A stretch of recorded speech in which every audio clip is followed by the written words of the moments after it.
The last 3 years of my life have been a nightmare, and I've had to change my way of life considerably. I had previously spent 7 years politely asking Darren Wilson to stop his burning. It was only when I became ill with lung problems that I informed him I would report him to the council due to the smoke that was produced from his fires. However, he continued to have the fires, which were very close to my property. And so subsequently, I contacted the environmental health team, who then went on to take out a prosecution against Wilson, with myself being the main witness for them.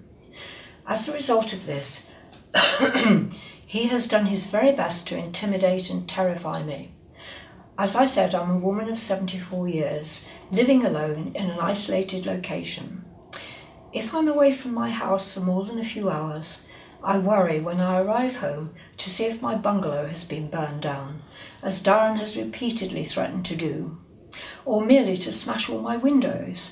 I try not to be out in the evenings, especially in the hours of darkness, as he has in the past been lying in wait for me and then springing out on me. So then I'm very frightened. I either have to be trapped in my car or I have to try and make a run for the safety of my house.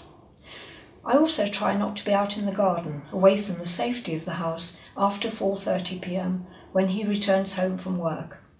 He sometimes appears in the garden threatening me, screaming abuse and refusing to leave.